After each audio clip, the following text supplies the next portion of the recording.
Teman-teman sekalian yang dirahmati oleh Allah Subhanahu wa taala, kita melanjutkan kembali materi kita tentang sholat ya. Melakukan ibadah wajib diantaranya sholat dan juga zakat. Nanti akan ditanyai niatnya bayar zakat. Niatnya bayar zakat gimana? Nawaitu an ukhrija zakatal fitri. Gimana niatnya?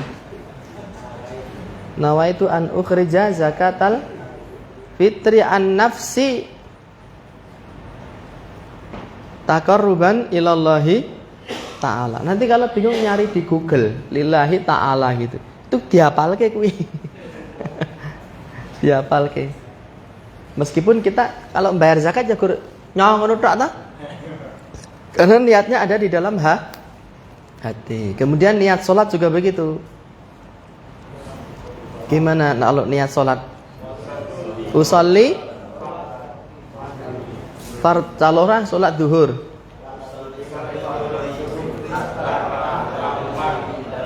Makmuman lillahi ta'ala. Di dalam kitab Syarah Arba'in An-Nawawiyah, Imam Muhammad bin Shalih Al-Utsaimin itu menukilkan satu cerita. Ada orang Arab Badui di Masjidil Haram, melihat orang mau sholat itu dia membaca usolli.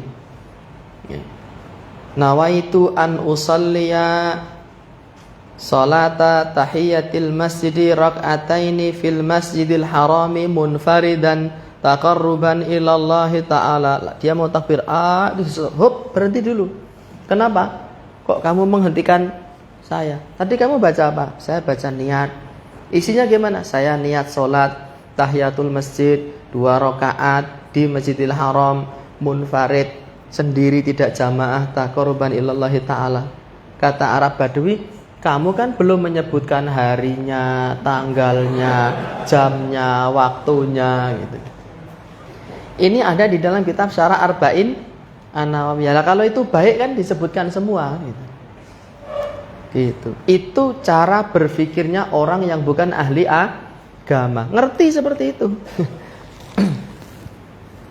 Terus seandainya niat itu memang dilafadzkan, redaksinya itu harus seperti apa? Redaksi niatnya seperti apa? Kalau mau sholat. Kata ini kisah kata Kiai siapa namanya yang dari Wetan sana yang suka demo itu, yang suka nyebut-nyebut Wahabi, dia bilang ya niatnya ya bebas karena tidak ada dalil menyebutkan, maka niatnya yang penting kita niat sholat dengan redaksi ya berbeda-beda. Kata Ustaz Zainal Abidin, yakin kalau niatnya itu tidak cocok dengan kunci jawaban di ujian itu mesti dicorek sama Pak Guru gitu. Jadi redaksi niatnya itu sendiri pun kalau itu harus dilafadzkan, kita mau pakai redaksi yang mana gitu. Tapi yang tenar di negeri kita yaitu tadi usolli sholata dhuhri 4 raka'atin, tapi nanti prakteknya cuma 2 rakaat Mas. Antum tidak diizinkan sholat 4 rakaat. Sebab sing diuji akeh banget ngantri ning kono do kelenggoh-kelenggoh, antum harus sholat 4 rakaat. Apa neh prakteke sholat antum sholat tarawih 11 rakaat ya. Dibalangi waktu kancane nanti. Nawaitu an usolli sholat subhi gitu aja, yang 2 rakaat. Raka'ataini ma'mum ampun faridan lillahi ta'ala. Nawaitu an ukhrija zakatal fitri an nafsi taqarruban ilallahi ta'ala. Niat zakat, niat sholat itu tadi. Sudah sebatas itu saja biar ringkas ya. Sholat kan antum sudah bisa sholat toh. Jadi rasa digagas meneh. Intinya nanti antum disuruh praktek dan kue sholat 2 rakaat gitu, ditonton ini, dibiji sholatnya gimana. Dan masalah praktek wudhu, praktek sholat ini masalah yang teramat sangat longgar ya. Kalaupun nanti sholat antum beda, loh kenapa kok begini? Asal antum punya dalil, oh ya tidak apa-apa. Karena memang masalahnya ada masalah khilafiyah istihadiyah. Dari pihak asesor pun juga nanti, oh ya gitu. Asal antum bawa dalil, beda, oh ya. Kalau menurut saya niat itu tidak dilafadzkan. Ada juga yang nekat ngomong begitu dan lulus. Gimana bacaan niatnya? Dia ditanya sama asesor. niat saya di sini hanya saya dan Allah yang tahu. Lulus ya. Ada yang jawab begitu, lulus. Jadi nggak usah terlalu dipikirkan, karena para asesor pun juga bukan seorang ahli fikih ya. Malah insya Allah lebih fakih antum dari mereka. Ada hal yang ingin ditanyakan tentang sholat ini? Sholat itu ya takbiratul ihram. Setelah itu apa? Baca baca apa? Baca doa iftitah gitu. Setelah itu baca ta'awud. Ta'awud itu menurut Imam Al-Albani hukumnya wajib. Ya. Hukumnya wajib. A'udzubillahi minasyaitonirrajim. Bismillahirrahmanirrahim. Terus membaca suratul Fatihah. Terus membaca surat-surat pendek saja. Karena antum nanti seandainya diuji itu nanti ngantri banyak. Cuman kan karena kita hanya mengikuti bimtek ya, jadi kayaknya tidak ada ujian praktek wudu, praktek sholat, kongkon niat, kongkon anu gitu. Setelah baca surat pendek, misalnya surat An-Nas gitu misalnya. Atau yang lebih pendek lagi surat apa? Al-Kautsar misalnya, karena berkaitan dengan Juleha kan. Surat Al-Kautsar kan suratnya para Juleha, para juru sembelih halal. Setelah itu apa?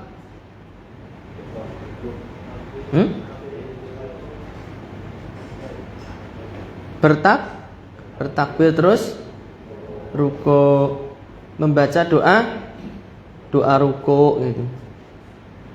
Gimana doa ruku? Doa ruku gimana? Orang tahu ruku tuh. Gimana doa ruku? Subhana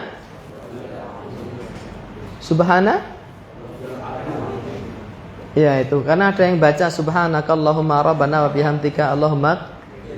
Ada yang membaca subhana rabbiyal azimi wa bihamdih 3 kali. Boleh.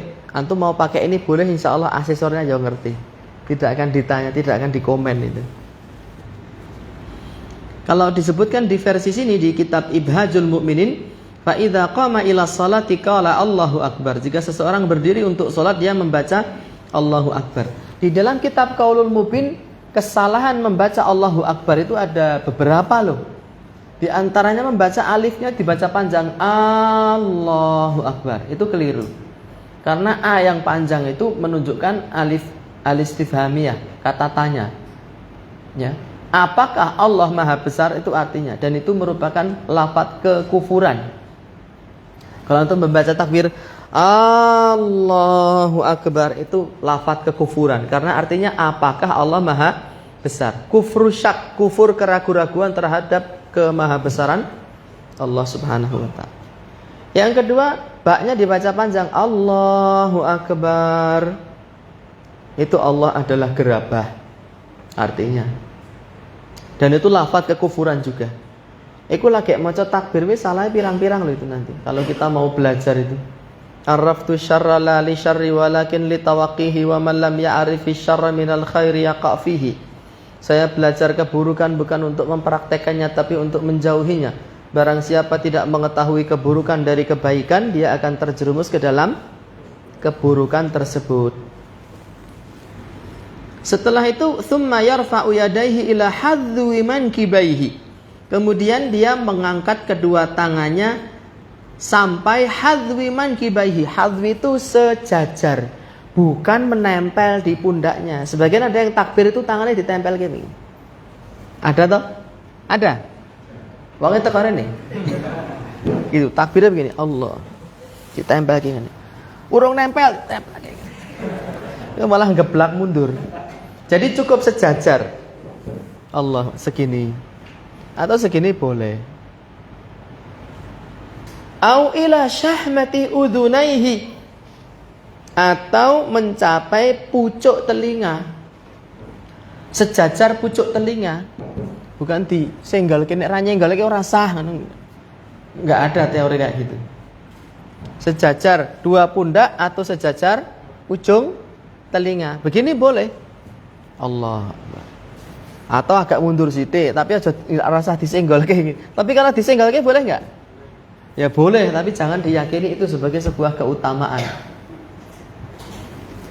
Fi arba'ati mawadhi'a, mengangkat kedua tangan sejajar pundak dan sejajar telinga ini dilakukan dalam 4 lokasi.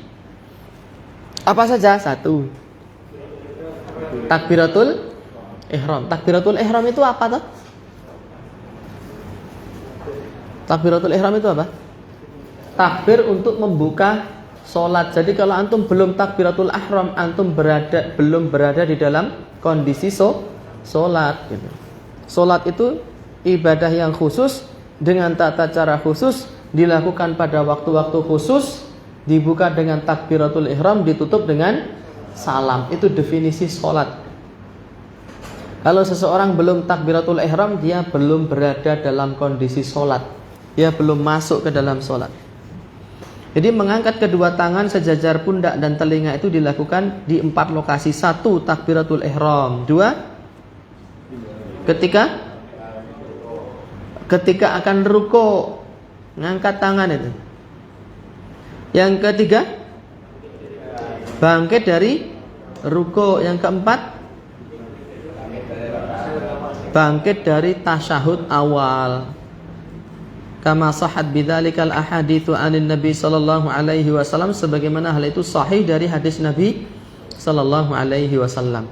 Itu fi arba'ati mawadhi' 'inda takbiratil ihram wa 'inda ruku' wa 'inda raf'i minhu wa 'indal qiyami minat tasyahhudil awwali. Itu 4 lokasi kapan kita harus mengangkat tangan sejajar pundak atau sejajar telinga. Wa yadha'u yadahu al-yumna 'ala al-yusra fawqa surratihi aw tahtaha aw 'ala sadrihi. Wa yadha'u, dan dia meletakkan yadahu al-yumna, tangan kanannya, 'ala al-yusra, di atas tangan kirinya, fawqa surratihi, di atas pusarnya atau di bawahnya atau di atas dadanya. Nah, cara meletakkan telapak tangan kanan di atas telapak tangan kiri itu seperti apa? Sebagian riwayat meletakkan gini, meletakkan begini. Sebagian tangan menyebutkan yakbid, menggenggam. Ini. Begini atau begini. Ini. Termasuk kekeliruan dalam bersedekap ini, kata Syekh Masyhur Hasan Al-Salman, adalah memodifikasi. Yang ada sunnahnya tuh meletakkan atau menggenggam. Sebagian orang biar dapat dua-duanya dimodifikasi. Caranya bagaimana? Ini diletakkan di atas telapak tangan kiri, kemudian jempol dan kelingking itu menggenggam. Jadi bentuknya begini. Yang ini menggenggam. Ini sama jempol ini menggenggam begini. Ya. Ini modifikasi. Yang sunnah itu milih begini, ima begini, ima begini. Bukan dimodifikasi biar dapat dua-duanya tak begini. Itu kan bid'ah. Bukan, itu kan kreativitas religius, kata dia. Itu bid'ah itu, kata Syekh Masyhur Hasan Salman itu. Kita lakukan yang ini, sesekali yang ini, atau sesekali yang ini. Jangan dimodifikasi, nggak boleh memodifikasi dua dalil ya digabungkan dengan model penggabungan yang aneh yang tidak pernah dikatakan oleh para ulama ussalaf. Itu kekeliruan di dalam apa? Meletakkan tangan. Jadi daurah kitab pesolatan kita ya. Atau meletakkannya bisa di atasnya pusar, bisa di bawahnya atau di atas dada. Para ulama khilaf dalam masalah itu. Wa yaqulu, dan dia membaca doa istiftah, subhanakallahumma wa bihamdika wa tabarakasmuka wa ta'ala jadduka wa la ilaha ghairuka. Doa iftitah. Au ghairihi minal istiftahatil waridati 'anil Nabi sallallahu alaihi wasallam, atau redaksi iftitah yang tersebut dari Nabi. Kalau di tempat saya di Klaten sana yang paling kondang misuwur Jayeng Bawono itu Allahumma ba'id baini wa baina khotoyaya gitu. Kalau di sini yang mana Pak Abu? Sama juga. Ada yang suka mengamalkan yang ini tadi? Subhanakallahumma wa bihamdika wa tabarakasmuka wa ta'ala jadduka wa la ilaha ghairuka. Ada yang membaca wajah itu wajahiyah lillah. Itu semuanya ada dalilnya dan dalilnya sahih-sahih semua. Antum bisa cek di dalam kitab Sifat Salat Nabi tulisan Imam Albani. Kata Imam Albani yang sunnah itu sekali pakai ini, sekali pakai itu, sekali pakai yang sana. Selama ada dalil sahih yang melandasinya. Tapi jangan dimodifikasi, diwaca kabeh bareng-bareng dalam satu waktu. Itu namanya modifikasi. Milih. Ima kita baca ini, nanti duhur baca yang itu, nanti asar baca yang sana. Jangan dibaca semua. Atau dimodifikasi. Itu tidak boleh. Setelah membaca doa iftitah, summa yata'awwadu, membaca ta'awud. Itu juga redaksinya macam-macam. A'udzubillahi minasyaitonirrajim. Ada yang a'udzubillahis samii'il 'aliim minasyaitonirrajim. Itu dibolehkan. Wa yubasmilu. Lalu dia membaca bacaan apa? Bacaan basmalah, bukan bacaan tasmiyah. Nah, antum setelah membaca doa iftitah kok bismillah alhamdulillahirabbil alamin, sah apa enggak? Tidak. Bismillah itu bismillahirrahmanirrahim. Menurut pendapat ulama yang mengatakan bismillah adalah merupakan ayat pertama dari suratul Fatihah. Itu. Makanya Kiai Haji Syukron Ma'mun, antum tahu? Salah seorang tokoh NU yang sangat disegani dan dihormati di Indonesia. Kiai Haji Syukron Ma'mun yang kemarin napuk pipine wong itu. Ditapuk gitu loh. Rumah Kiai enggak kamu jaga, kamu malah jaga yang sana, ditapuk gini. Itu Kiai Syukron Ma'mun. Beliau protes sama Syekh bin Baz. Wahai Syekh bin Baz, kenapa ulama-ulama Wahabi ini kok ketika sholat dia tidak baca bismillah? Dijawab sama Syekh bin Baz, ya Syekh Syukron, kami itu membaca bismillah, tapi sir gitu. Jangan dianggap kami nggak baca bismillah. Kami baca bismillah, tapi secara sir. Maka Kiai Haji Syukron Ma'mun pun memberi pengertian kepada jamaahnya. Meskipun dia itu nggak mengeraskan bacaan bismillah, tapi dia baca bismillah dan sah sholat di situ. Karena ada sebagian oknum kalau makmum dia tidak mendengar imamnya mengeraskan bismillah, dia lebih baik membatalkan sholatnya. Rasah sholat imam ini rasah. Ada yang punya pikiran begitu. Membaca tetapi dengan secara sir. Adapun Syekh Masyhur Hasan Al-Salman mengatakan ada dua riwayat besar. Sebagian riwayat menyebutkan Nabi itu membacanya sir. Sebagian riwayat menyebutkan Nabi itu membaca basmalahnya itu jahar. Tetapi setelah diteliti dengan seksama, yang Nabi membaca sir itulah yang paling sering dilakukan oleh Nabi. Dan pada beberapa kesempatan yang teramat sangat langka sekali, terkadang Nabi membaca keras, jahar bismillah itu. Maka mari kita ikuti sunnah Nabi.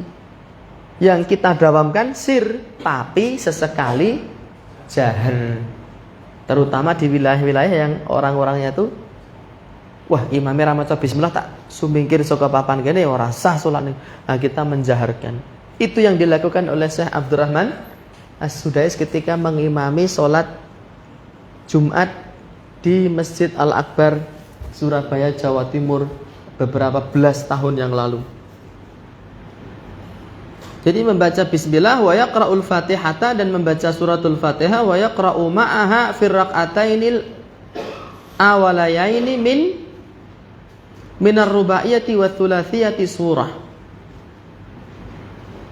Membaca surat. Atau di dalam hadis disebutkan faqra' ma tayassara minal Qur'an. Bacalah Al-Qur'an yang mudah bagi engkau.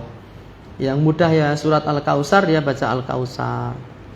Yang mudahnya dia ayat kursi, baca ayat kursi. Tsumma yukabbiru lirruku', kemudian dia bertakbir untuk ruku', wa yadha'u yadayhi 'ala rukbatayhi, dan dia meletakkan tangannya di atas dua lututnya. Megar, kata Syekh Masyhur. Kita meletakkan telapak tangan di atas lutut dan lututnya ini megar ketika ruku'. Tapi ketika sujud tidak megar. Ketika sujud rapat begini.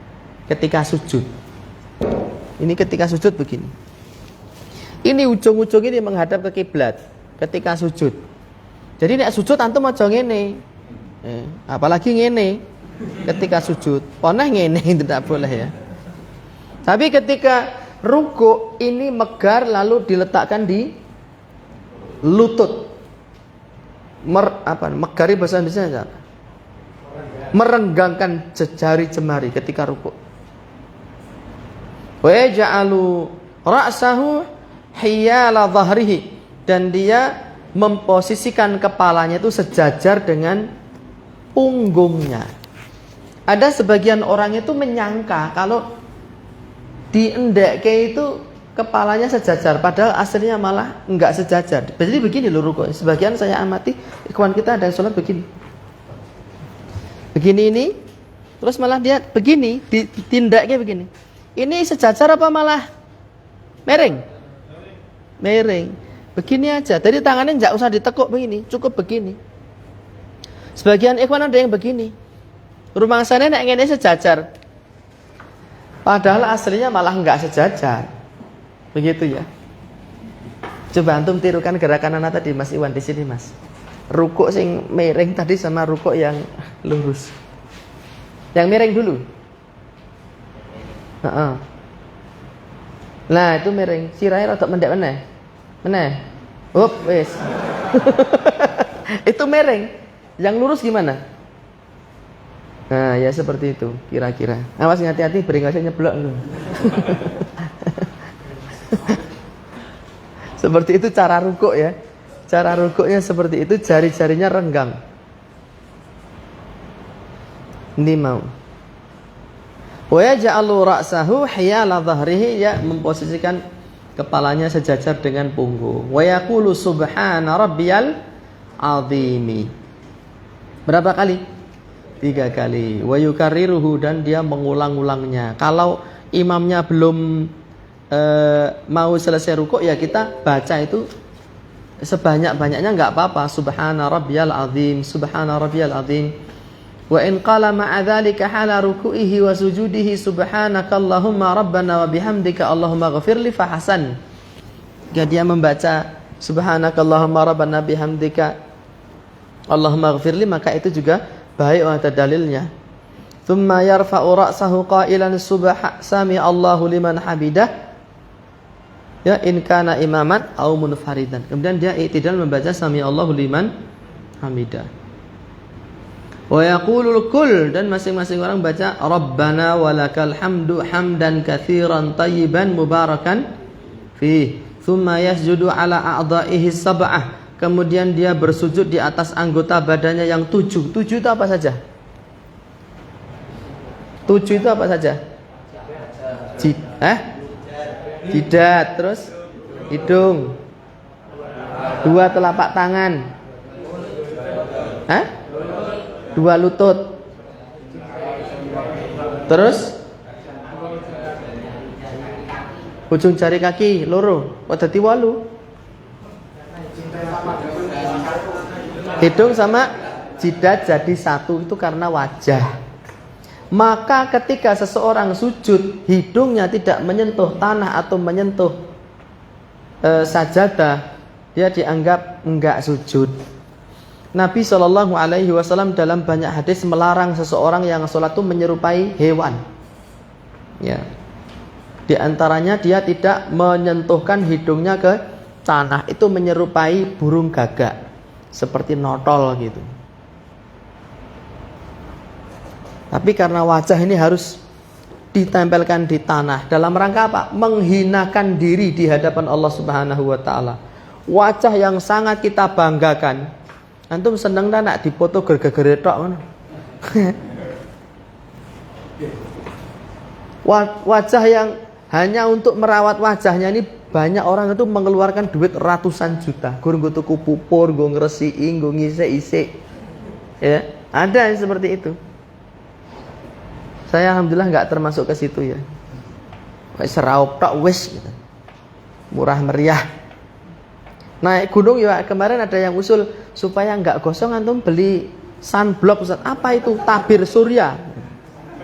Kasih tabir surya gini. Ikhwan yang lain bengok, jangan deh Ustaz. Lah kenapa Mas? Masa laki-laki pakai tabir surya, biaran aja gosong ra apa-apa, ireng malah ganteng. Oh, mantep Pak. Ya laki-laki begitu. Orang guru ketungkul ngisi-isi itu. Lah itu apa namanya, laki-laki di luar negeri itu ada yang laki-laki loh itu. Nganggo benges, nganggo pupur, main bola kok pupuran bareng udan ndledek kabeh ngene. Ora cetha dadi kaya mak lampir. Kok tekan kono barang to mau? Ngerembuk apa iki, Mam? Oh iya wajah. Ya. Summa yasjudu ala a'dha'ihi sab'ah kama qala Nabi, sebagaimana Nabi katakan, umirtu an asjuda ala sab'ati a'dhumin. Saya diperintahkan untuk sujud di atas 7 tulang. Alal jabhati wa asyara biyadihi ila anfihi. Ya, sujud di atas jidat dan beliau memberi isyarat dekat pada hidungnya. Wal kaffaini 2 telapak tangan, wa rukbataini 2 lutut, wa atrafi al-qadamaini ujung-ujung jemari kaki. Dan jari kaki ini ketika sujud harus ditekuk. Misalnya ini jari kaki misalnya, kenyataannya ini kan tangan ya. Ini tidak begini enggak. Misalnya sana kiblat ya. Ini jari kaki antum bukan begini. Tapi diapakan? Ditekuk begini. Jadi ujung-ujung jari kaki kita itu menghadap ke kiblat. Gitu. Ada yang bisa ngasih contoh? Mas Topik coba. Misalnya sana kiblatnya, gimana sujudnya? Yang saya maksud tadi gimana tuh? Sujud di sini. Orang-orangnya gupak telek. Wis sudah dipel. Wah, antum pakai sepatu ora ketok. Sing nyeker siapa sing nyeker? Mas Iwan. Nah, jari jemarinya itu ditekuk seperti itu dan ditempelkan Mas kanan kiri. Bukan ngerenggang. Nah, seperti itu. Kalau yang tidak ditekuk gimana Mas Iwan? Nah, itu keliru. Kayak gitu itu. Yang benar gimana? Yang salah? Benar? Benar kok ngono. Benar salah benar? Ya, seperti itu. Karena banyak orang ketika sujud itu jemari kakinya hanya sekedar nempel begini dan itu keliru. Ya. Dan ketika sujud ini rapat, tidak renggang ketika sujud. Posisi jemari kaki ditekuk, posisi jemari tangan rapat begini, semua ujung-ujung jemari kita menghadap ke kiblat. Serta kita menjauhkan siku dari lambung kita. Jadi tidak begini sujud itu, tapi begini. Nah, kecuali kalau sempit. Wes uyel-uyelan, sope anu antum ngene iki. Nyampluk untune kancane ya toh. Ora kena dicepot. Cemantel. Tok geret kancane melu ketarik.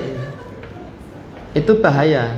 Jadi kalau dalam kondisi kita sholat sendiri, lutut siku itu dijauhkan dari lambung. Tapi kalau sedang berjamaah dempet-dempetan itu ya sesuai kondisi saja. Dan kita dilarang menghamparkan dhira' kita. Apa tadi dhira' itu dari mana ukurnya? Dhira'. Tadi kan saya bilang ada dhira', ada shibr, ada ba'. Iya, dari ujung jari tengah sampai siku. Ini tidak boleh dihamparkan di lantai begini, tapi diangkat begini. Karena kalau menghampar lantai, kata Nabi itu seperti anjing. Kita dilarang untuk menyerupai hewan, yaitu menyerupai anjing ketika sujud. Dan juga dilarang menyerupai onta ketika menderum. La yabruku ahadukum kama yabrukul ba'ir, kata Nabi. Janganlah salah seorang dari kalian itu merunduk seperti merunduknya onta. Nanti sebelum pulang antum nonton di YouTube bagaimana merunduknya onta. Karena Nabi bersabda begitu, jangan kalian sujud merunduk seperti merunduknya onta. Dilarang kita menyerupai onta ketika sujud. Onta itu kalau merunduk begini. Misalnya ini kaki depannya onta ya. Dia kalau mau menderum itu dia begini. 1, 2, baru kemudian semuanya menderum gitu. Gimana? 1, ditekuk gini tangannya. 2 gini. Baru dia menderung. Itu nyala nggak ya?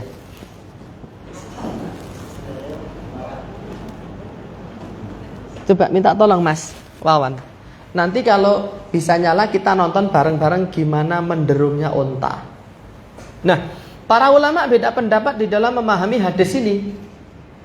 Sebagian mengatakan kalau mau terjun menuju sujud, kita harus mendahulukan tangan terlebih dahulu agar tidak menyerupai unta.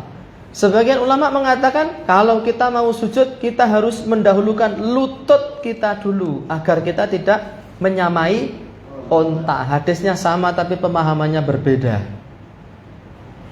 Perbedaan itu muncul dalam memahami manakah lutut unta itu. Dengkule unta yang mana Mas Gito? Dengkule unta yang sing endi? Pernah lihat unta? Pernah? Videonya gambar unta pernah lihat? Sepeda unta tahu? Lah kuwi dengkule nang ndi?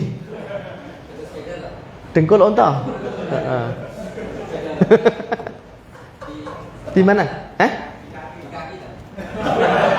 Lah kakinya unta yang mana? Kakinya 4, depan belakang ya. Dengkul unta di bagian mana? Mana? Dengkul untanya mana Mas Gito? Atau saya lebih spesifik tanyanya, dengkul unta, lutut unta itu yang di kaki belakang apa yang di kaki depan? Mas Gito.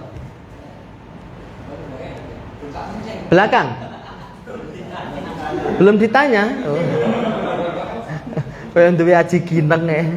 Aji gineng bisa berkomunikasi dengan hewan. Mas Nila, lutut onta itu yang di kaki depan apa yang di kaki belakang? Lutut onta belakang. Terus yang di kaki depan itu apanya onta? Sikutnya onta ya. Kalau kita mengikuti pemahamannya Mas Nila, lutut onta itu yang ada di kaki belakang,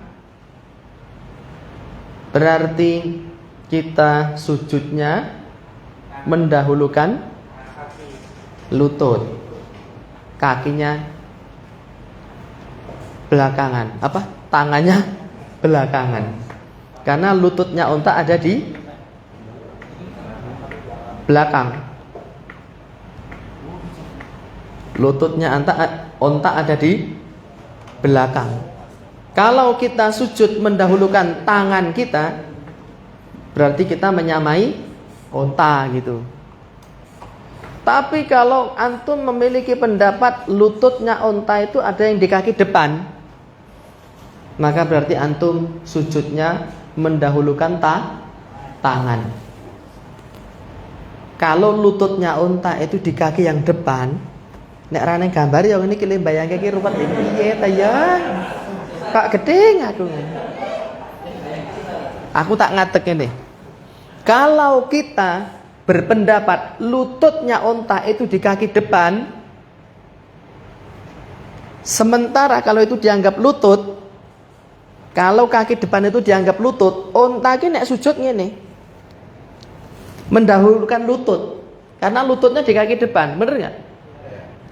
Maka kalau kita mendahulukan lutut begini, berarti kita madani unta, karena unta mendahulukan lutut, kita juga mendahulukan lutut. Iki lutut apa tuh ki? Lutut. Neng nek unta lututnya sing neng ngarep. Sedangkan unta nek sujud itu begini.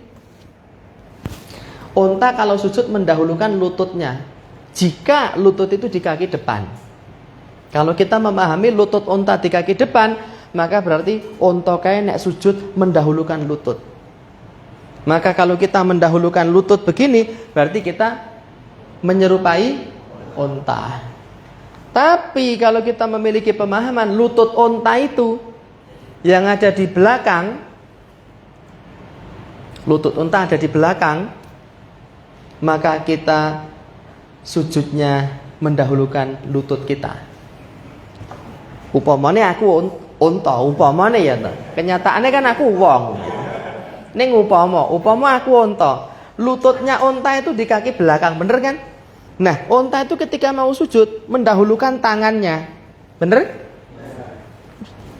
Mendahulukan tangannya. Dengan pemahaman ini berarti kalau kita sholat mendahulukan tangan kita menyerupai onta. Paham ora iki? Ora paham ya pikiran dhewe. Terus yang rajih yang mana? Saya sendiri lebih tenang memilih pendapat lututnya onta itu yang kaki depan itu. Sikute onta ndi ora duwe gitu. Ora duwe sikut onta iki. Lututnya onta itu ya kaki depan itu. Itu lutut. Ya. Nek manusia kaki belakang. Kaki maksudnya. Nah, ini kan tangan ya. Dan pendapat ini teman-teman sekalian berdasarkan kitab-kitab yang ditulis dalam bahasa Arab. Kitab-kitab bahasa Arab itu semuanya menyatakan lututnya unta itu di kaki depan. Antum bisa cek kitab Mu'jamul Wasit, Al-Qamusul Muhit, ya, Lisanul Arab. Kitab-kitab bahasa Arab itu semua menyebutkan bahwa lututnya unta itu di kaki depan. Makanya Nabi mengatakan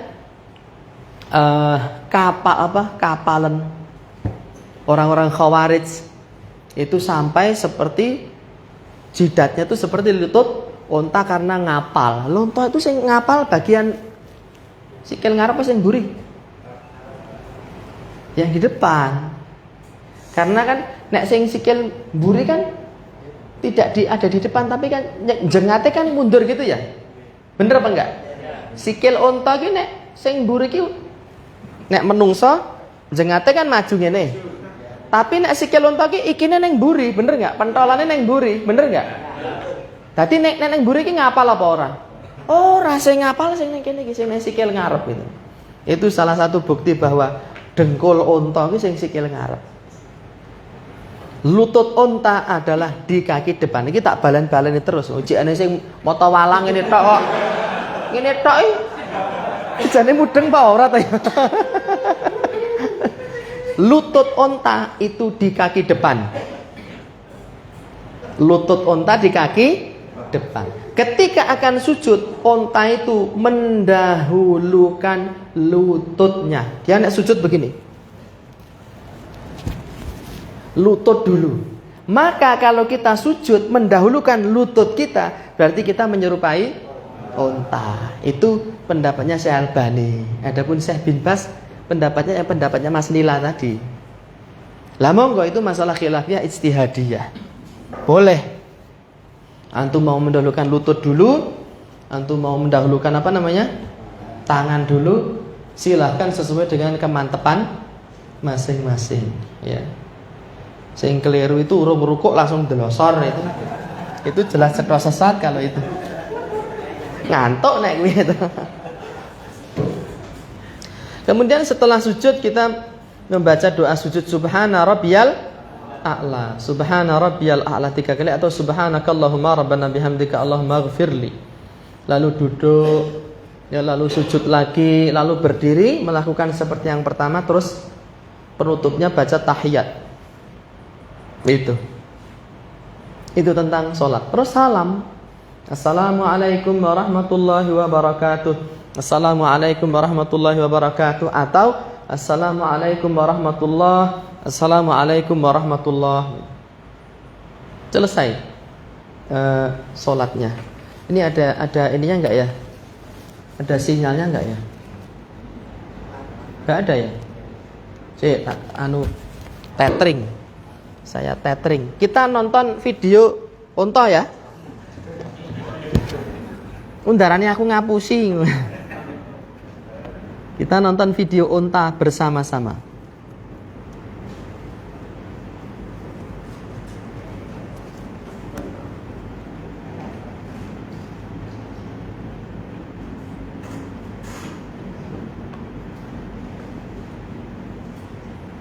Kok nggak ada YouTube-nya ya?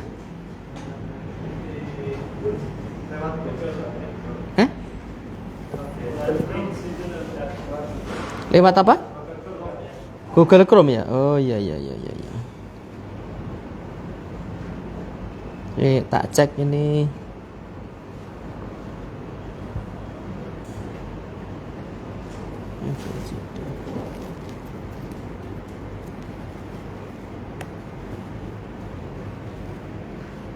Google Chrome.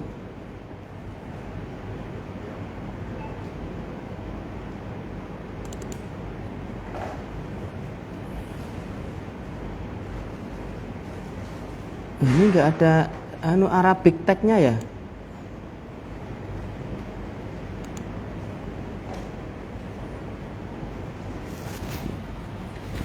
Kok suwe?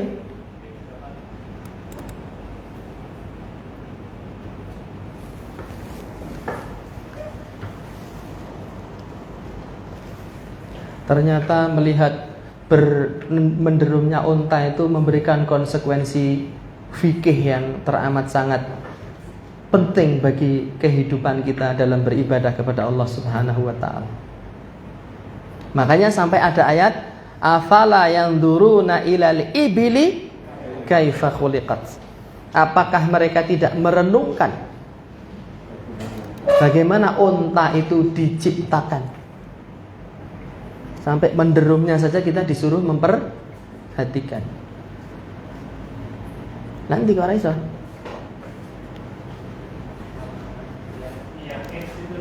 Hah? Oh ini sudah. Oh tadi bukanya tadi oke banget.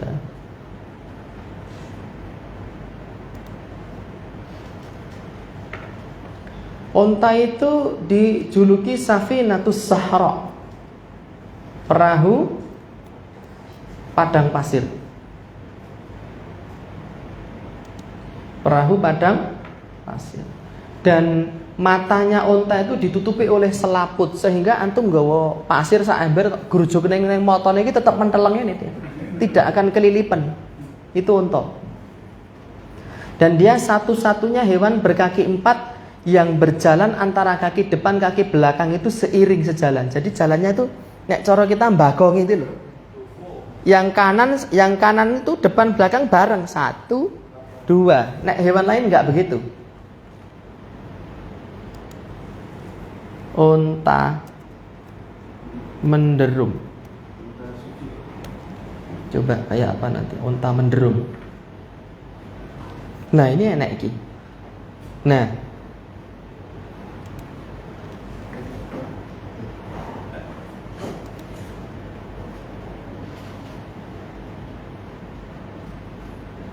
kelompok bimbingan ibadah haji Rumah Sakit Islam Malang. Cara unta duduk dan berdiri pas iki. Antum lihat gimana sujudnya unta. Perhatikan bagaimana cara unta duduk. Dengkulnya sing ndi kuwi kira-kira kuwi? Yang ngapal depan toh. Tuh, lihat sujudnya unta seperti itu. Mendahulukan lutut. Deh, kok ketutupan?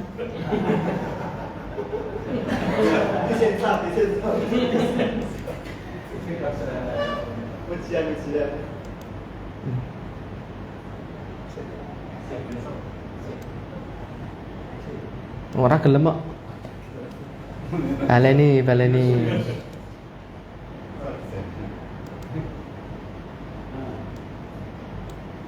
Perhatikan bagaimana unta duduk.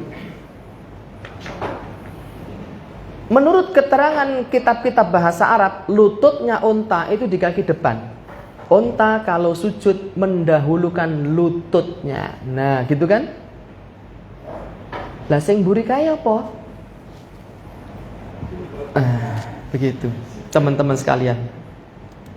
Jadi menurut Imam Albani kalau kita sholat mendahulukan lutut kita, berarti kita menyamai unta. Sedangkan Nabi mengatakan la yabruku ahadukum kama yabrukul ba'ir. Jangan kalian menderum sujud sebagaimana sujudnya unta. Jadi kita dilarang menyerupai hewan di dalam sholat kita.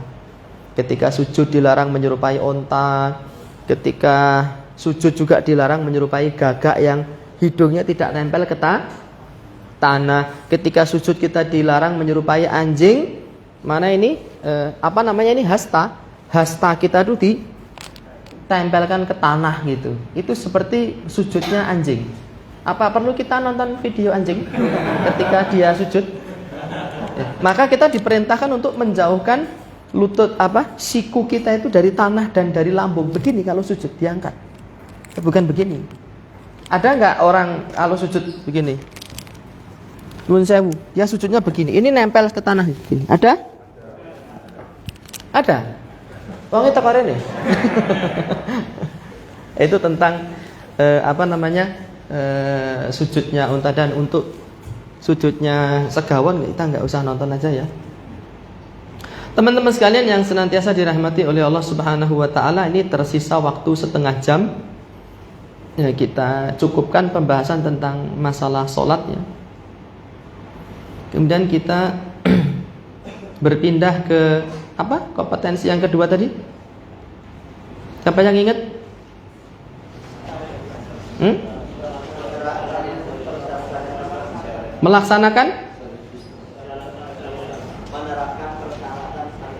Menerapkan persyaratan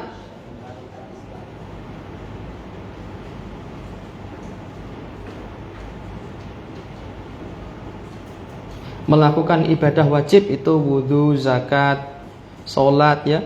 Tata caranya sudah kita sampaikan. Berikutnya adalah menerapkan persyaratan syariat Islam. Apa saja yang dibahas di dalam masalah ini? Menerapkan persyaratan Islam. Jenis hewan halal dijelaskan sesuai syariat Islam.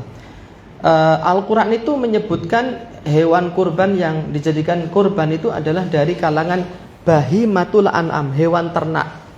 Karena kitab suci Al-Quran ini dengan bahasa Arab, maka kita harus memahami kandungan Al-Quran itu sesuai dengan kebiasaan bangsa Arab. Tidak dipahami secara letterlek hewan ternak gitu tok. Karena hewan ternak menurut orang Arab dengan hewan ternak menurut orang kita beda. Bener, ada nggak orang ternak mentok? Ada. Ternak jaran ada nggak? Ternak kuda ada nggak? Mentok halal apa haram? Halal. Jaran? Halal. Daging kuda itu halal. Tapi kalau kita kurban menyembelih kuda, itu kita berdosa. Karena kuda dan mentok tidak termasuk kategori bahimatul an'am sesuai dengan kebiasaan bangsa Arab yang mana Al-Quran turun dengan bahasa mereka. Ini bukan Arabisasi loh ya. Tapi karena Al-Quran diturunkan dengan bahasa Arab, maka kita memahami Al-Quran sesuai dengan konsekuensi bahasa. Itu yang pertama.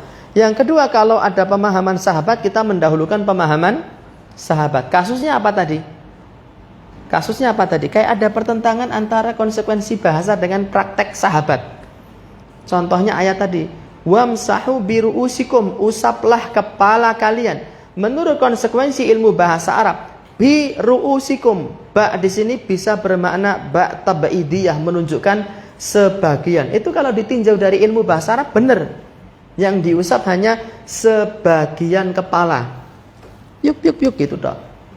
Itu sah kalau kita memahami sesuai dengan konsekuensi bahasa. Tetapi selain bahasa, kita juga dituntut untuk memahami ayat tadi itu sesuai dengan praktek para ulama ussalaf. Praktek para sahabat itu wudunya bagaimana? Saat mereka meriwayatkan wudunya Nabi, Utsman bin Affan contohnya, itu mengatakan bahwa mengusap kepala itu seluruh kepala. Sehingga beliau menjalankan dua telapak tangannya dari mulai tempat tumbuhnya rambut ya ke belakang, dikembalikan lagi ke depan. Jari telunjuk masuk, jari ibu jari di luar diusap sekali. Itu praktek sahabat di dalam memahami biru'usikum. Kalau ada konsekuensi bahasa dengan praktek sahabat, maka kita mendahulukan prakteknya sahabat, karena sahabat berguru langsung dengan Nabi SAW. Contoh pemahaman dengan sisi bahasa saja itu terkadang keliru. Ada salah seorang pendeta mengatakan yang benar itu agama kami. Allah itu tidak satu. Karena di dalam Al-Quran Allah mengatakan inna nahnu nazzalna dzikra wa inna lahu lahafidun. Sesungguhnya kami nahnu yang menurunkan Al-Quran dan kami yang akan menjaganya. Jadi Allah menyebut dirinya itu dengan kata domir ya, kata ganti jamak. Bukan tunggal, tapi jamak. Kami. Berarti Allah itu bukan satu. Ada Allah Bapa di surga, ada Bunda Maria, ada Yesus Kristus. Itu pendeta ngomong kayak gitu. Dan itu pemahaman itu benar jika dilihat dari konsekuensi bahasa saja. Tapi kan kita memahami Al-Quran tidak hanya dari sisi bahasa. Kita mengikuti pemahaman para sahabat yang berguru langsung kepada Nabi. Ya, Nabi mengatakan Allah itu tunggal. Di dalam ayat lain bahkan disebutkan lam yalid walam yulad walam yakun lahu kufuwan ahad. Maka pemahaman kita terhadap dalil-dalil agama harus dikembalikan dengan praktek beragamanya para sahabat. Demikian pula definisi bahimatul an'am. Bahimatul an'am, hewan ternak itu harus dipahami dengan praktek yang dilaksanakan di kalangan para sahabat. Mereka hanya berkurban dengan unta, sapi kebo, atau domba dengan dua jenis turunannya, baik yang ad-do'nu atau yang al-ma'zu. Selain itu tidak boleh. Misalnya antum menyembelih kuda, mentok, apalagi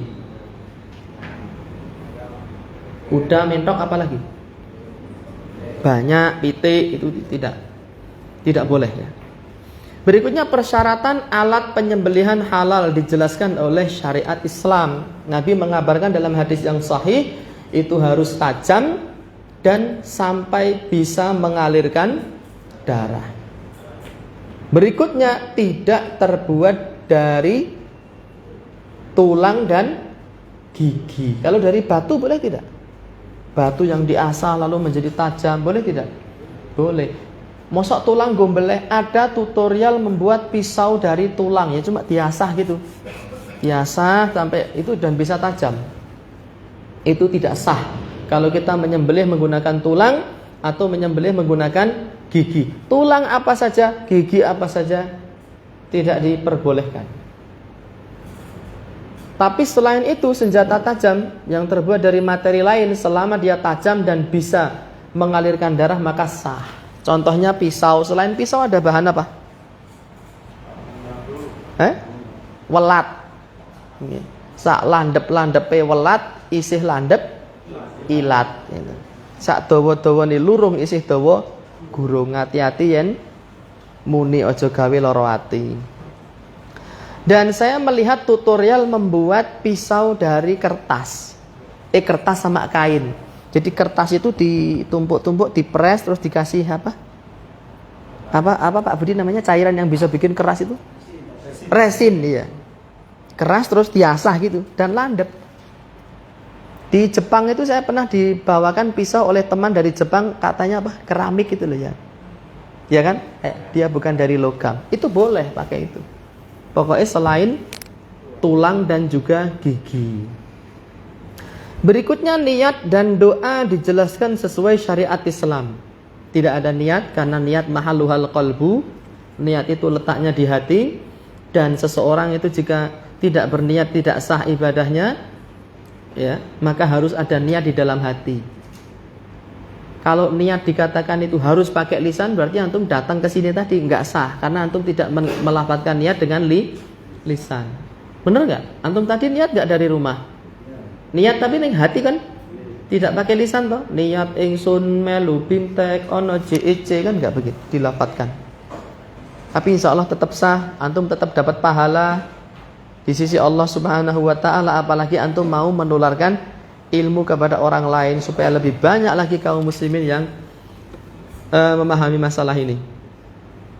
Mengenai bacaannya paling minimal adalah tasmiyah. Sebagaimana tadi disampaikan, dalilnya firman Allah Ta'ala, wala ta'kulu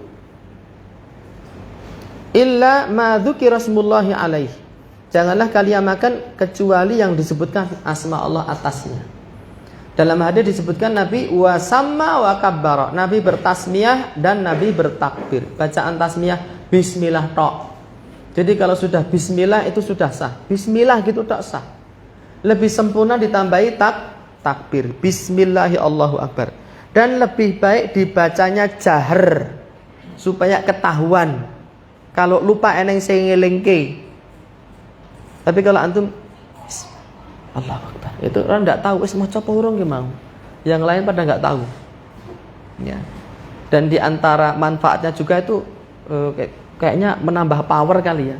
Makanya mujahidin tuh kalau mau perang Allahu Akbar gitu kan. Allahu Akbar udah tuh baca gitu kan enggak. Ya. Bismillahirrahmanirrahim Allahu Akbar gitu, gitu. Itu lebih bagus ya, lebih baik. Nah, kalau ingin bacaan yang panjang lagi dan itu boleh juga dicontohkan oleh Nabi, kita bisa membaca misalnya Allahumma hadza anni wa an ahli baiti. Allahumma hadhihi minka wa laka. Allahumma taqabbal minni wa an ahli baiti bismillahi Allahu akbar gitu. Kalau sapinya 7, Allahumma hadhihi an fulan wa fulan wa fulan disebutkan 7 wa ahli baitihim. Gitu. Jangan diabsen satu-satu nama keluarga mereka. Bojone, anake pitu disebut semua enggak. Wa ahli baitihim gitu tok, ringkes. Dan ahli baitihim disebutkan di belakang. Bukan Allahumma hadhihi an fulan wa ahli baitihi wa an fulan wa ahli baitihi, itu bertele-tele. Allahumma hadhihi an fulan wa fulan wa fulan wa fulan wa ahli baitihim. Allahumma taqabbal minhum bismillahi Allahu akbar gitu. Boleh. Ya. Kemudian niat doa dijelaskan seperti itu dan tidak ada doa yang dipanjatkan dalam masalah ini, yaitu tadi yang dibaca, dan tidak ada ritual untuk mengangkat tangan ya. Jadi doa itu ada yang mengangkat tangan, ada yang tidak. Tidak semua doa itu mengangkat tangan. Tidak semua doa itu mengangkat tangan. Doa iftitah itu doa apa bukan? Permintaan bukan itu? Permintaan. Apakah antum ketika baca doa iftitah antum mengangkat tangan begini ketika sholat itu? Allahumma ba'id baini wa baina khatayaya gitu. Enggak. Cukup pada kondisi biasa. Sebagaimana juga kita menyembelih enggak usah ngangkat tangan. Ya. Kita mengangkat tangan kalau doa kita berisi doaul masalah di luar ritual ibadah. Baru kita mengangkat tangan sunnahnya seperti ini. Kalau sedang berkhutbah pakai isyarat telunjuk. Kalau kondisi genting mengangkat tangan setinggi tingginya. Ada 3 cara mengangkat tangan ketika berdoa. Berikutnya menerapkan kode etik penyembelih halal. Kode etik penyembelih halal. Sebelumnya jakal itu ada kriterianya dulu. Yang pertama apa? Muslim atau apa? Muslim toh? Atau ahli kitab toh? Tadi kan saya sudah bilang.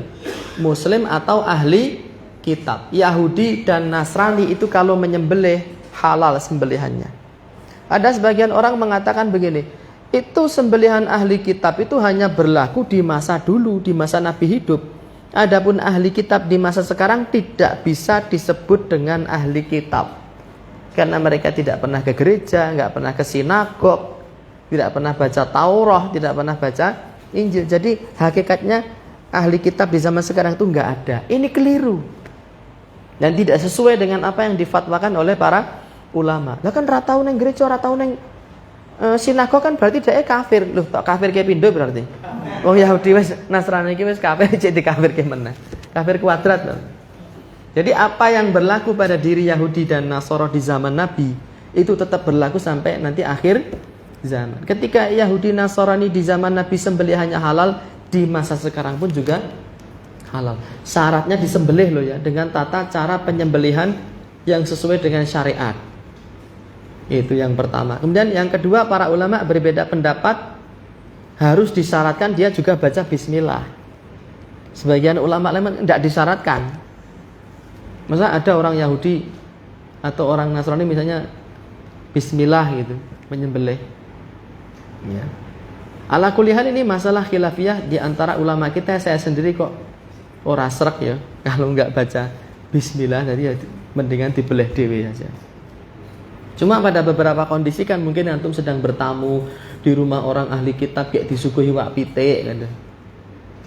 Sikap antum gimana? Kalau saya arep tekon ya pakai woh. Kula tak mawon. Lelene mawon gitu. Kalau lele kan aman. Lele harus disembelih tidak lele? Tidak. Digebuk sirahnya boleh? Boleh. Tapi lebih cepatnya ditusuk di leher bagian belakang. Digepuk engko malah merucut. Ya mencolot masuk kantong kan malah gilo awake dhewe kan. Jadi muslim atau ahli kitab. Kemudian menurut sebagian ulama dia harus sholat. Dan itu juga yang disebutkan di dalam aturan pemerintah kita, standar kompetensi kerja nasional Indonesia. Di antara syaratnya tadi kan melaksanakan ibadah wajib. Meskipun ada sebagian ulama mengatakan sembelihannya sah, tapi mereka sepakat yang paling utama menyembelih adalah orang-orang yang sholat. Belum lagi sebagian ulama mengatakan kafir. Kalau kafir berarti konsekuensinya tidak halal sembelihannya. Terus apa lagi? Wanita boleh tidak? Boleh. Karena ada satu riwayat Abdullah ibnu Umar mengajari anak gadisnya untuk menyembelih hewan kurban. Tapi untuk di Indonesia kayaknya menjadi pemandangan yang apa? Yang tabu sekali kalau ada wanita menjaga. Padahal secara syariat itu hukumnya diperbolehkan. Adab dalam penyembelihan hewan dijelaskan sesuai dengan syariat, ya, disebutkan dalam satu hadis sebetulnya. Hadis ini cuma satu, tapi nanti dari hadis ini akan menyebar banyak sekali pembahasan. Nabi mengatakan innallaha qad katabal ihsana ala kulli syai. Allah itu menetapkan untuk berbuat baik dalam segala hal. Idza qataltum fa ahsinul qitlah, jika kalian membunuh, bunuh dengan cara yang baik. Wa idza dzabhtum fa ahsinud dzibha, jika kalian menyembelih, sembelih dengan cara yang baik. Falyurih dzabihatahu wal yuhidda ahadukum syafratahu. Hendaknya hewan kurban yang dibikin nyaman, itu yang dikenal dengan prinsip irahatul hayawan atau kesejahteraan hewan.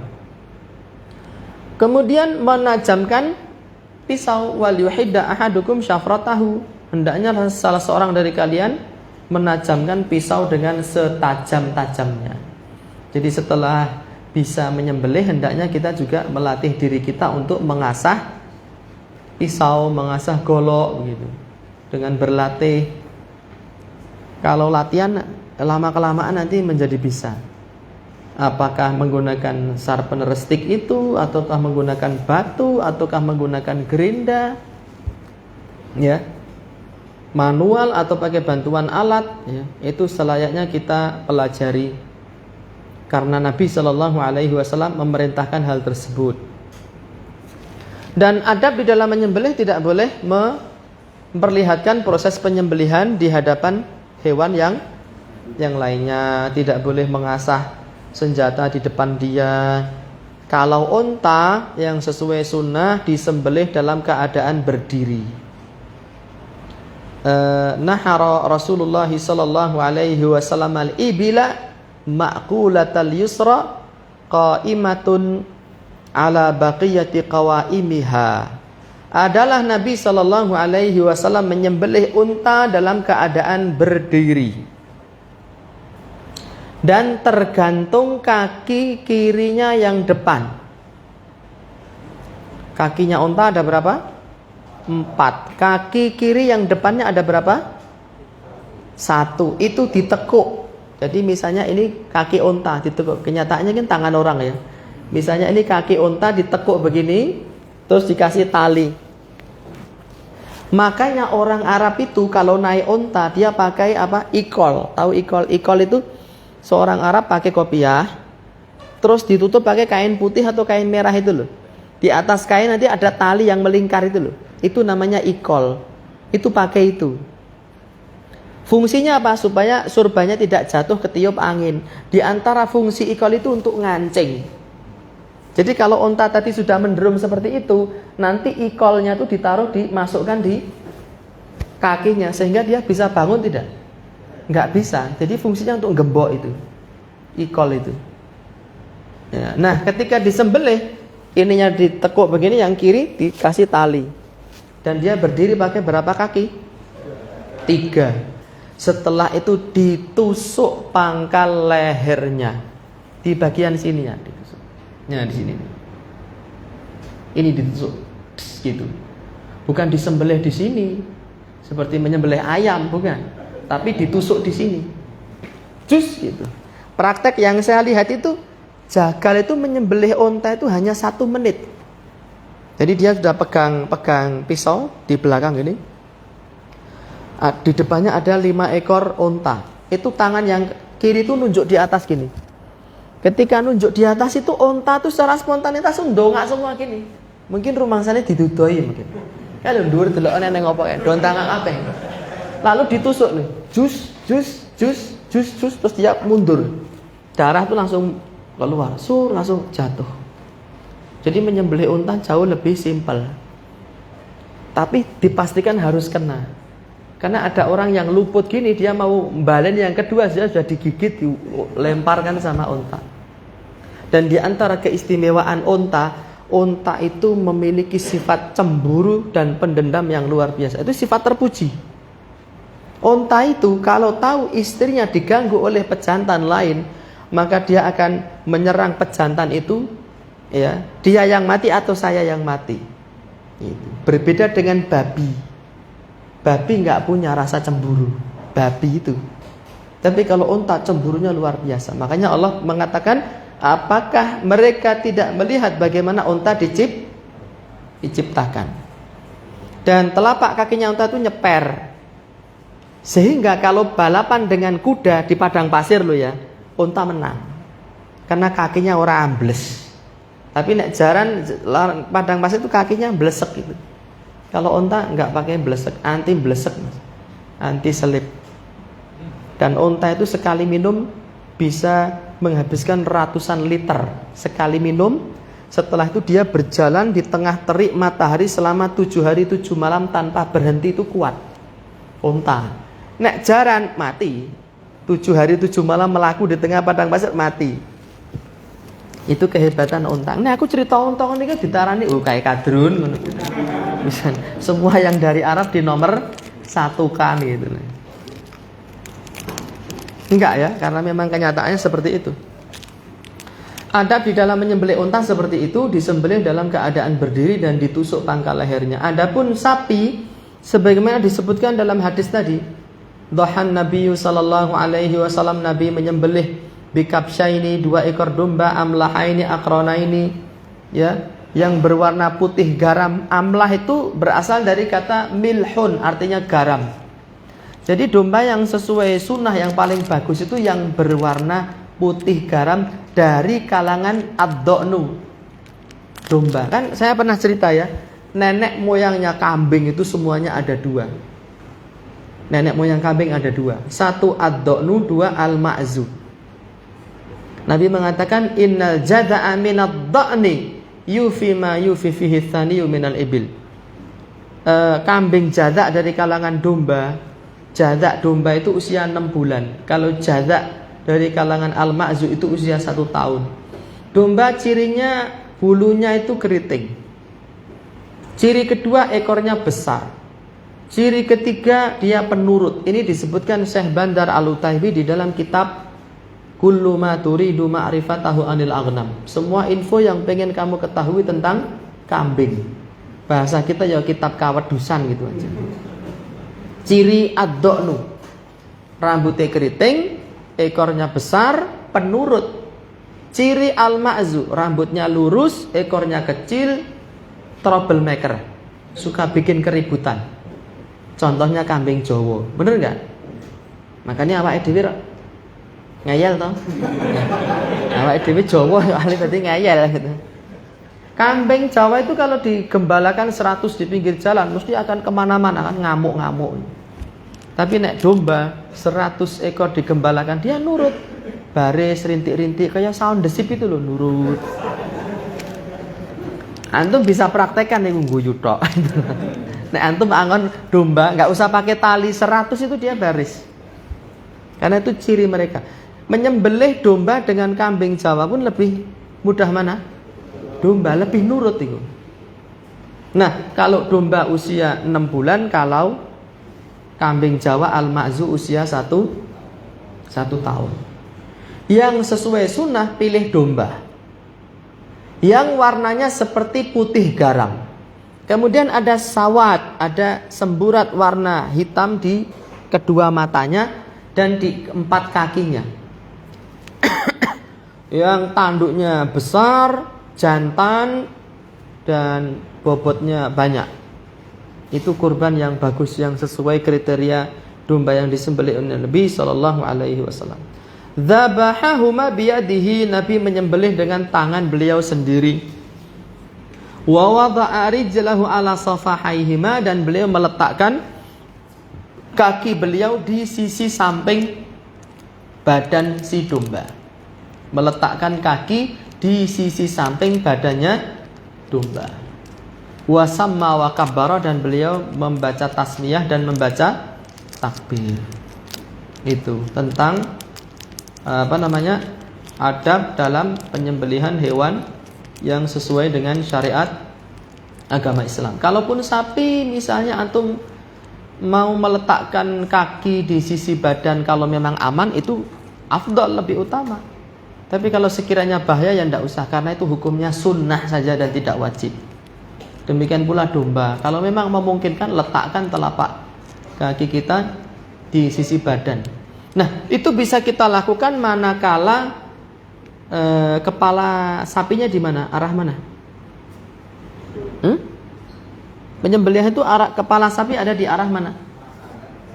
Ada di selatan, ekornya di utara, kaki-kakinya semua menghadap ke kiblat. Dan moncongnya tidak disyaratkan harus menghadap ke kiblat. Yang penting lambungnya itu, lambungnya sama kakinya menghadap ke kiblat. Karena nanti proses penyembelihan itu ada yang menggunakan peregangan leher dengan letter I, ada yang letter L. Kalau letter I, letter L kan mungkin nanti tidak, moncongnya tidak mesti menghadap ke kiblat, dan itu tidak masalah. Kemudian berikutnya, kalau memang tidak memungkinkan menghadapkan lambung dan kaki ke arah kiblat, maka kita menyembelih dengan posisi yang lain pun tidak mengapa. Ada sebuah fatwa di dalam kitab Majmu' Fatawanya Lajnah Daimah, jika hewan kurban itu melarikan diri, wa ajizna an imsakihi, dan kita tidak mampu menangkapnya, maka kita boleh melemparkan benda yang bisa membunuhnya. Sawaun kana birrasas, apakah itu dengan peluru, awir rumh atau tombak, awisiham atau panah. Tapi sebelum melempar tombak, ya, di posisi manapun itu, tidak disyaratkan harus di leher. Kalau memang dia sudah tidak bisa ditangkap, kita boleh membunuhnya dengan bedil atau tombak atau panah. Tapi sebelumnya baca bismillah terus dilempar. Kata para ulama, setelah dia jatuh kita mendekati. Kalau masih hidup kita sembelih, halal dagingnya. Kalau mati ya sudah, tetap halal dagingnya. Selama kita sebelum melontarkan membaca bismillah. Itu nanti dalam kondisi darurat ya, kalau memang sudah tidak bisa ditangkap dan dijinakkan. Berikutnya yang terakhir adalah hal-hal yang makruh dalam penyembelihan halal, dijelaskan sesuai syariat Islam. Apa yang makruh dalam penyembelihan? Contohnya yang makruh apa? Memenggal leher langsung, itu hukumnya makruh. Meskipun sah sembelihannya tapi makruh. Ya. Karena ada unsur ta'dzibul hayawan, menyiksa hewan. Ya.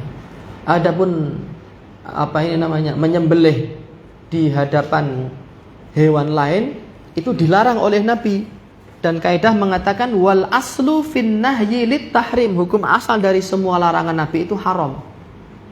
Kalau haram sembelihannya sah apa tidak? Ayo jawablah. Kalau haram sembelihannya sah apa tidak? Sembelihannya sah, tapi jagalnya berdosa. Gitu. Jadi tidak semua yang haram itu lantas mengakibatkan tidak sah. Kayak misalnya ada pembahasan yang disampaikan oleh para ulama di MUI ya. Majelis Ulama Indonesia itu menyatakan penggunaan stunning, ya sebelum disembelih itu di pistol kepala teng gitu, terus dia pingsan beberapa detik ya, terus dia disembelih. Dia itu status stunning itu haram karena mengandung unsur penyiksaan, tetapi hasil sembelihannya halal jika saat disembelih itu ada hayatu al-mustaqirratu, dipastikan sapi itu masih hidup. Nanti kan ada proses pengecekan sapi itu hidupnya itu tandanya apa, kalau sudah mati tandanya apa. Nah, ketika di stunning mateng dia langsung pingsan. Ketika akan disembelih itu dipastikan dia masih hidup, lalu disembelih. Ini halal, tapi pengguna stunning tadi berdosa. Penggunaan stunning itu haram, tapi hasil sembelihannya halal. Itu kata para ulama. Lah kok ada jagal yang dia bukan ulama, dia bukan kiai, dia bukan juga ustadz. Dia mengatakan MU iki mencela-mencelih, plin-plan. Esok dele sore tempe katanya. Wong menggunakan stunning haram kok, tapi sembelihannya halal. Dikilanya itu plin-plan. Kita katakan yang plin-plan dia tidak menyadari kapasitas diri, tidak mau sadar di mana kakinya berpijak. Di dalam syariat kita tidak semua yang haram itu mengakibatkan tidak sah. Contohnya begini, pacaran haram apa halal? Haram apa halal? Haram. Kalau seseorang itu mendapatkan istri dari jalan pacaran, apakah pernikahannya sah apa tidak sah? Loh, kan haram, kok sah? Sama kayak tadi itu. Ya. Tidak semua yang haram itu mengakibatkan tidak sah. Karena untuk mengatakan tidak sah itu butuh dalil yang lain. Ada perkara yang haram itu sampai mengurangi kesempurnaan pahala, ada perkara yang haram itu sampai membatalkan keabsahan dari ibadah yang kita lakukan. Jadi Islam itu menghukumi sesuai porsinya, bukan plin-plan.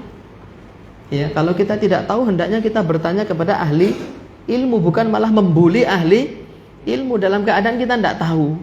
Wong ora ngerti kok membuli orang yang ngerti, ya, itu keliru seperti itu. Ya, itu diantara hal-hal yang makruh di dalam penyembelihan. Selain mengasah di depan hewan, kemudian memenggal kepala hewan, apalagi yang makruh itu? Apa yang makruh? Yaitu mematahkan tulang leher hewan. Ya, mematahkan tulang leher hewan. Sudah disembelih kok ora mati-mati tak untir sisan wae. Gendang mati. Ya, itu juga tidak boleh. Selayaknya untuk dihindari karena jauh dari prinsip irohatul hayawan atau menyejahterakan hewan. Teman-teman sekalian yang dirahmati oleh Allah Subhanahu wa taala, dan masih ada beberapa hal yang makruh berkaitan dengan penyembelihan, di antaranya misalnya pisaunya tidak tajam, itu makruh. Kalau dia sengaja membuat tidak tajam itu menjadi haram dan dosa dia. Tapi kalau dia udah berusaha ngasah, cuman dia nggak punya skill ngasah. Ada kejadian lading wis landep, biasa ulang malah ketul. Tapi selama masih bisa mengalirkan darah, sembelihannya sah. Kalau dia memang sudah berusaha menajamkan tapi tidak. Tapi kalau sengaja dia mengetulkan itu, dia bukan makruh lagi. Hukumnya menjadi haram karena dilarang. Maka wajib bagi kita untuk memastikan senjata itu benar-benar tajam, bisa digunakan untuk slicing kertas, mengiris kertas dengan hasil yang halus. Adapun cara-cara yang lain itu medeni. Tinggu ngiris rambut gonceng kalau nek kebablasan malah suwek ora medeni. Ada yang ngiris brengos. Ono lambene suwel piye? Ada yang digunakan untuk mencukur bulu kaki. Yang lebih aman yang menggunakan kertas itu. Itu kalau sudah mempan di kertas, insya Allah mempan di leher sapi. Wallahu ta'ala alam biswab. Itu saja mungkin yang bisa kita sampaikan pada kesempatan kali ini. Semoga yang sedikit ini bermanfaat. Mohon maaf jika ada salah kata, hal-hal yang kurang berkenan. Sebelum ditutup masih ada beberapa menit waktu tersisa. Jika ada pertanyaan dipersilahkan. Ada soalan? Ya Mas Taufik. Ya.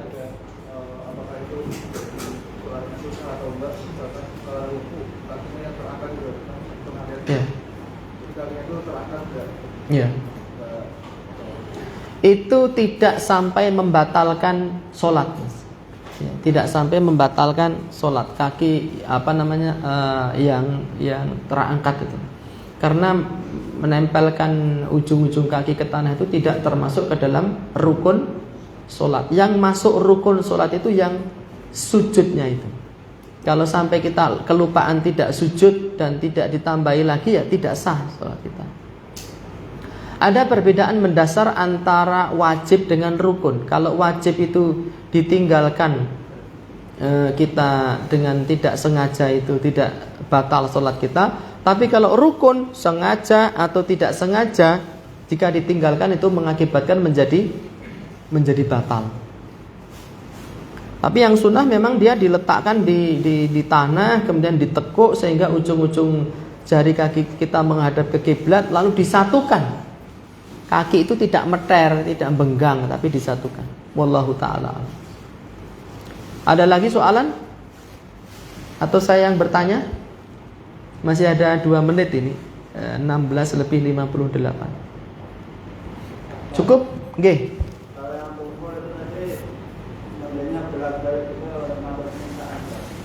Iya, itu termasuk penyiksaan itu.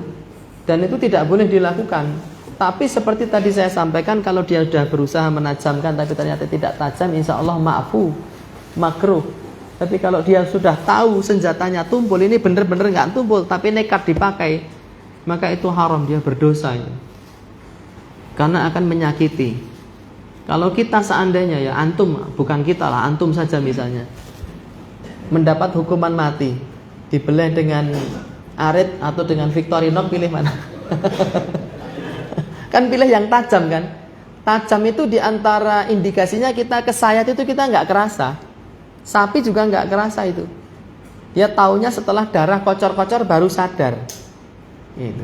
Seperti pisau yang dipakai para wanita untuk mengupas buah itu tajam itu. Makanya dia nggak kerasa. Saat melihat Nabi Yusuf lewat itu dia ngiris. Kalau itu ketul, misalnya pakai geraji gitu, ya mesti tetap kerasa. Tapi karena tajam dia nggak kerasa. Jadi harus dipastikan tajam. Kalau belum bisa ngasah ya minta tolong kepada orang yang bisa ngasah. Kalau nggak ada yang nolong ya bayar gitu. Diasahke meskipun bayar. Atau beli pisau yang belum kepake yang ketajamannya masih baru. Wallahu ta'ala. Sudah? Sudah jam 5 ini Mas Hadi? Yang riwayat sahabat membeli sapi atau kalau saya kambing sama unta. Iya. Kalau riwayat secara langsung dari sahabat saya belum tahu, tapi ijma para ulama itu membolehkan sapi dan kerbau.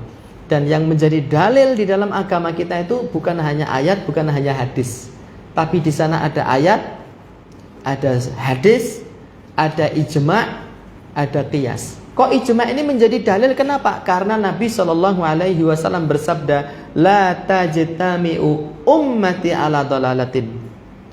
Umatku tidak akan pernah bersepakat di atas kekeliruan dan kesalahan. Siapa yang dimaksud umatku di sini? Yaitu ulama ummati.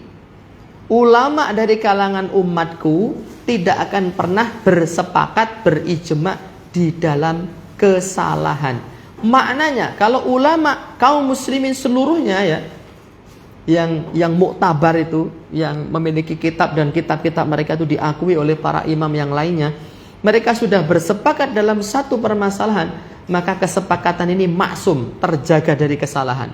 Atas dasar inilah maka ijma itu menjadi dalil di dalam agama kita. Dan para ulama berijma bahwa bahimatul an'am itu termasuk ke dalamnya unta, sapi, kerbau, dan kambing dengan dua jenisnya dan turunan-turunan dua jenis kambing ini. Turunannya al-ma'zu, turunannya ad-do'nu. Itu semua sah digunakan untuk hewan kurban. Adapun pertanyaan spesifik dari Mas Hadi, apakah ada riwayat sahih sahabat menyembelih sapi? Saya secara pribadi belum pernah menemui dan saya juga tidak berani mengatakan tidak ada. Karena yang tidak saya ketahui bisa jadi ada, cuman kita belum tahu, gitu nggih. Jadi sapi kerbau yakin itu ijma, dan ijma itu dalil, boleh, silahkan. Mau dipakai bertujuh boleh, mau antum tanggung sendiri sapi boleh ya. Yang penting jangan sapi dari Kuningan dan dari Batu ya, tidak boleh. Wallahu a'lam. Sapi jalanan boleh kalau sapi jalanan, yang penting dibayar sih. Sudah? Kita cukupkan ya. Kita cukupkan sesi pertama dan kedua pada kesempatan sore hari ini. Jazakumullahu khairan atas atensi, perhatian dan kehadiran antum. Semoga yang sedikit ini bermanfaat Untuk saya dan untuk teman-teman sekalian, mohon maaf jika ada salah kata, hal-hal yang kurang berkenan. Wassallallahu ala nabiyyina Muhammadin wa alihi wa sahbihi wa sallam wa akhiru da'wana alhamdulillahi rabbil alamin. Berikutnya ritual penutupan ini dilakukan Pak Budi saja nggih. Assalamualaikum warahmatullahi wabarakatuh.